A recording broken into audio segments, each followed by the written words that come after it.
Sir,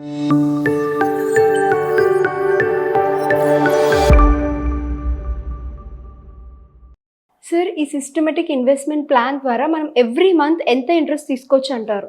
యాక్చువల్గా systematic withdrawal plan అండి. Systematic withdrawal ప్లాన్లో ఎవ్రీ మంత్ మనం కొంత ఇంట్రెస్ట్ తీసుకోవచ్చు. ఎవరికైతే రెగ్యులర్ ఇన్కమ్ కావాలి అనుకుంటున్నారో, చూడండి చాలా మంది రిటైర్ అయిపోయిన తర్వాత గ్రాట్యుటీ వస్తుంది, పెద్ద అమౌంట్ వస్తుంది గ్రాట్యుటీ. సో రిటైర్ అయిన పర్సన్స్ ఏంటంటే ఆ అమౌంట్ని ఎవ్రీ మంత్ కొంచెం విత్డ్రా చేసుకుంటే పెన్షన్ లాగా తీసుకోవాలనుకుంటారు. పెన్షన్ కంటే ఆఫ్ ప్లాన్ ఇది. అయితే ఇందులో ఏంటంటే 6%, 9%, 12% తీసుకోవచ్చు. అయితే మనం 6% తీసుకోవాలనుకుంటుంది ఎవ్రీ మంత్, తీసుకుంటే మనకి ప్రిన్సిపల్ అనేది డబుల్ అవుతుంది, 10 yearsకి డబుల్ అవుతుంది. సో అదొక బ్యూటీ. చాలామంది ఏంటంటే బ్యాంకులో వేసుకోవచ్చు కదా అంటారు. సో బ్యాంకులో వేసుకుంటే ఏమవుతుందంటే, సపోజ్ మన దగ్గర ఒక 10 lakhs ఉన్నాయనుకోండి, ఆ 10 lakhs బ్యాంకులో ఎఫ్డీ చేస్తే ఏమవుతుందంటే 6% చొప్పున మనం ఎవ్రీ మంత్ 5,000 రూపీస్ తీసుకోవచ్చు. సో 6% మనం 5,000 తీసుకుంటుంటే బ్యాంకులో మన ప్రిన్సిపల్ అలాగే ఉంటుంది. అదే సిస్టమాటిక్ విత్డ్రాల్ ప్లాన్లో ఏమవుతుందంటే 10 lakhs పెట్టాము, 6% చొప్పున ఎవ్రీ మంత్ 5,000 రూపీస్ తీసుకున్నాము. కానీ ఆ 10 lakhs ప్రిన్సిపల్ కూడా ఎవ్రీ 10 yearsకి పెరుగుతుంది, డబుల్ అవుతుంది. అంటే క్రమబద్ధంగా 20 lakhs, 40 lakhs అలా పెరుగుతుంది. సో మనం చాలామంది ఏంటంటే ఒకటి క్వశ్చన్ ఏంటంటే, సార్ మనం 6% మాకు సరిపోదు, కొంచెం 9% తీసుకునే అవకాశం ఉందా ఏమన్నా అడుగుతున్నారు. అయితే చూడండి, 6% కావాలి అంటే మనకి సిస్టమాటిక్ విత్డ్రాల్ ప్లాన్ మార్కెట్లో చూస్తే 26 కంపెనీస్ ఆఫర్ చేస్తున్నాయి. ఆల్మోస్ట్ అన్ని మ్యూచువల్ ఫండ్ కంపెనీలో ఒక ప్లాన్ ఉంది, కానీ పర్ఫార్మెన్స్ చూస్తే అంత గొప్పగా లేవు. కొన్ని fund houses performance systematic withdrawal plan అంటే మనం పెట్టేది ఎక్కడ అంటే హైబ్రిడ్ ఫండ్ పెడతాం. అంటే మనం పెట్టేది అమౌంట్ లంసంగా తీసుకెళ్ళి హైబ్రిడ్ ఫండ్స్ అంటారు. హైబ్రిడ్ ఫండ్స్ అంటే ఈక్విటీ ప్లస్ డెట్ కాంబినేషన్లో వస్తాయి హైబ్రిడ్ ఫండ్స్. సో ఆ హైబ్రిడ్ ఫండ్స్లో పెట్టచ్చు, లేదా బ్యాలెన్స్డ్ అడ్వాంటేజ్ ఫండ్స్ అంటారు. బ్యాలెన్స్డ్ అడ్వాంటేజ్ ఫండ్ అంటే ఏంటంటే, ఈ చాలా తెలియదండి డిఫరెన్స్. మనకి మ్యూచువల్ ఫండ్స్లో 3 కేటగిరీలు ఉన్నాయి, ఈక్విటీ, డెట్ అండ్ హైబ్రిడ్ అంటారు. హైబ్రిడ్ అంటే బ్యాలెన్స్ ఫండ్స్. సో ఇందులో ఏంటంటే ఈక్విటీ పోర్షన్ ఏమో 60% కింద ఫిక్స్ చేసేసారు, 40% ఏమో డెట్ కింద ఫిక్స్ చేసేసారు. అది 65-35 కూడా అవ్వచ్చు. సో దాన్ని హైబ్రిడ్ అంటారు. సో హైబ్రిడ్లో ఏంటంటే ప్రాబ్లం ఏంటంటే, ఎప్పటికీ కూడా మార్కెట్ కండిషన్స్ అలానే ఉండనియండి, 65% ఈక్విటీ, 35% డెట్ కింద ఫిక్స్ అయిపోతుంది. అలా ఫిక్స్ అయిపోవడం వల్ల నష్టం ఏంటంటే, రేపు మార్కెట్ బాగా పడుతుంది అనుకోండి, పడుతున్న ఈక్విటీ పోర్షన్ అంతే ఉంటుంది. సో కొంచెం ప్రాబ్లం డెంటింగ్ అయ్యే అవకాశం ఉంది, ప్రిన్సిపల్ కొంచెం పడిపోయే అవకాశం ఉంది. దానికి రీప్లేస్ చేస్తూ బ్యాలెన్స్డ్ అడ్వాంటేజ్ ఫండ్ అని కొత్తగా వచ్చింది కాన్సెప్ట్. ఈ కాన్సెప్ట్ ఏంటంటే, ఫండ్ మేనేజర్ మార్చుకుంటుంటారు, డెట్కి ఈక్విటీకి మధ్యలో మార్కెట్ పడుతూ ఉందనుకోండి, ఎక్కువ డెట్లోకి వెళ్తారు. మార్కెట్ కొంచెం స్టేబుల్గా వచ్చింది, కొంచెం బుల్ రన్ ఉందనుకోండి, కొంచెం డెట్ నుంచి మళ్ళీ ఈక్విటీకి షిఫ్ట్ అవుతారు. అలా షిఫ్ట్ అవడమే బ్యాలెన్స్డ్ అడ్వాంటేజ్ ఫండ్. సో మనం చాలామందికి ఎవరైతే ఈ ప్లాన్ కావాలి, సిస్టమాటిక్ విత్డ్రాల్ ప్లాన్ కావాలనుకుంటున్నామో, మనం హైబ్రిడ్ ఫండ్స్ కంటే కూడా బ్యాలెన్స్ ఫండ్స్కి అడ్వాంటేజ్ ఫండ్ తీసుకొని రికమెండ్ చేస్తున్నాం. సో అందులో ఫండ్ మేనేజర్ మార్చుకుంటుంటారు కాబట్టి, ఈక్విటీకి డెట్కి మార్చుకుంటారు కాబట్టి కొంచెం రిటర్న్స్ ఎక్కువ వచ్చే అవకాశం ఉంది.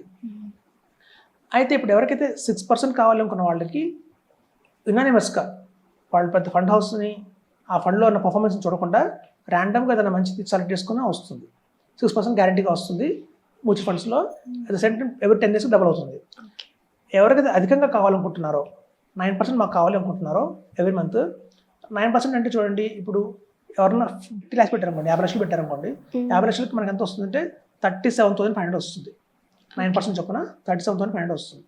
సో కొంచెం 9% కావాలి అంటే మాత్రం మనం ర్యాండమ్గా కాకుండా వాటి పాస్ట్ పర్ఫార్మెన్స్ చూడాలి. ఉన్న 46 ఫండ్స్లో నుంచి ది బెస్ట్ ఫండ్స్ సెలెక్ట్ చేసుకోవాలి. ఇది బెస్ట్ బ్యాలెన్స్ అడ్వాంటేజ్ ఫండ్ కావచ్చు, బెస్ట్ హైబ్రిడ్ ఫండ్ కావచ్చు, లేదా అందులో 2 ఫండ్స్ తీసుకోవాలి. సో దగ్గర 4 fundsలో వాళ్ళు ఇన్వెస్ట్మెంట్ చేయాలి. ఒక ఫండ్లో కాకుండా 4 fundsలో ఇన్వెస్ట్మెంట్ చేయాలి. చేసి ఆ 4 fundsని కూడా వాటి CAGR, అలాగే వాటి క్వార్టర్ ర్యాంకింగ్, వాటి షార్ప్ రేషియో, వాడుకున్న ర్యాంకింగ్ అన్నీ చూసి ది బెస్ట్ మనం సెలెక్ట్ చేసుకుంటే మాత్రం మనం 9% తీసుకోవచ్చు వాటి నుంచి కూడా. ఎందుకంటే బెస్ట్ 4 ఎప్పుడు కూడా 13, 15, 16% రిటర్న్ ఇస్తున్నాయి. ఇక్కడ 9% ఇస్తున్న వల్ల మనకు నష్టం జరగదు. మనం కనుక సెలెక్ట్ చేసుకొని 9% కావాలంటే మాత్రం కొంచెం కాన్షియస్గా తీసుకొని మంచి ఫండ్స్ సెలెక్ట్ చేసుకోవాలి. అలాగే కొంతమంది ఏంటంటారంటే, మాకు సరిపోదండి 12% కావాలి అంటే రూపాయి వడ్డీ కావాలి అంటున్నారు. చాలామంది క్వశ్చన్ బయట, మాకు రూపాయి వడ్డీ వచ్చే SW ప్లాన్ చెప్పండి అంటున్నారు. ఎప్పుడైనా గుర్తుంచుకోవాల్సింది ఏంటంటే, సిస్టమాటిక్ విత్డ్రాల్ ప్లాన్లో కనుక 12% తీసుకోవాలి రిటర్న్ అంటే 50 లక్షలు పెట్టాము, 50,000 నెల కావాలి అంటే మాత్రం 2 కండిషన్స్ ఫాలో అవ్వాలి. ఒక ఫస్ట్ కండిషన్ ఏంటంటే మన ఇన్వెస్ట్మెంట్ చేసే ఫండ్స్ ఏవైతే ఉన్నాయో అది బెస్ట్ ఆఫ్ ద కేటగిరీ అయి ఉండాలి. అంటే ఆ కేటగిరీలో అవి బెస్ట్ ఫండ్స్ అయి ఉండాలి. సేమ్ టైం 1 year ఆగిన తర్వాత మనం స్టార్ట్ చేయాలి. ఎస్టిబిలిటీ అనేది ఏంటంటే సిస్టమేటిక్ విత్డ్రాయల్ ప్లాన్ సాల్వ్ చేసేది ఏంటంటే మనం ఇప్పుడు పెట్టాము అనుకోండి 1 lakh or 10 lakhs పెట్టాము, నెక్స్ట్ మంత్ నుంచి డ్రా చేస్తారు, నెక్స్ట్ మంత్ నుంచి తీసుకుంటారు ఇంట్రెస్ట్. అలా కాకుండా 12% కావాలనుకున్న వాళ్ళు 1 year వెయిట్ చేయాలి. మనం పెట్టాలి 50 lakhs, 1 year వెయిట్ చేయాలి. తర్వాత నుంచి మీరు 12% తీసుకోండి, మీకు ఎటువంటి ఇబ్బంది లేదు. సో 6%, 9%, 12% తీసుకోవచ్చు. 6% తీసుకునే వాళ్ళకి ఏం ప్రాబ్లం లేదండి. మనం కళ్ళు మూసుకొని ఏదైనా ర్యాండమ్గా ప్రతి ఫండ్ కూడా పర్ఫార్మెన్స్ బాగానే ఉంటుంది ఆ టైం. 6% అయితే మాత్రం ఏం టెన్షన్ లేదు. ఏదైనా మన బ్యాంక్ వెళ్ళి కూడా ఓపెన్ చేయొచ్చు అకౌంట్. వాళ్ళు కూడా చెప్పే వాళ్ళ సలహాతో కూడా మనం ఎస్టిబిపి చేసుకోవచ్చు. దానికి స్టడీ చేయక్కర్లేదు. 9% కావాలనుకుంటే మాత్రం బెస్ట్ ఇన్ ద కేటగిరీలో సెలెక్ట్ చేసుకోవాలి. 12% కావాలంటే మాత్రం best in the category select చేసుకోవాలి. At the same time 1 year hold చేయాలి. 1 year తర్వాత నుంచి మనం ఎస్టిబిపి స్టార్ట్ చేసుకోవాలి. అలా చేసుకుంటే చేసుకోవచ్చు. అందరూ నమస్కారం అండి. నా వెల్లి చక్ర ఛానల్ని సబ్స్క్రైబ్ చేసుకుని ప్రతి ఒక్కరు థ్యాంక్స్ చెప్పుకుంటున్నాను. అలాగే నా వెల్లి చక్ర ఛానల్లో మనం స్టాక్స్ గురించి, మ్యూచువల్ ఫండ్స్ గురించి, రియల్ ఎస్టేట్ గురించి, హెల్త్ ఇన్సూరెన్స్ గురించి ప్రతి ఒక్కరికి ఉపయోగపడే సబ్జెక్ట్స్ని మనం తీసుకొస్తున్నాం. కాబట్టి అది మీకు, మీ ఫ్రెండ్స్కి, మీ రిలేటివ్స్కి ఎంతో ఉపయోగపడుతుంది. కాబట్టి లైక్ చేయండి, సబ్స్క్రైబ్ చేయండి, షేర్ చేయండి. మీకు ఏమైనా సందేహాలు ఉంటే ఈ కింద ఉన్న స్క్రోల్ నెంబర్లో కాల్ చేసి నన్ను కాంటాక్ట్ అవ్వచ్చు. Thank you.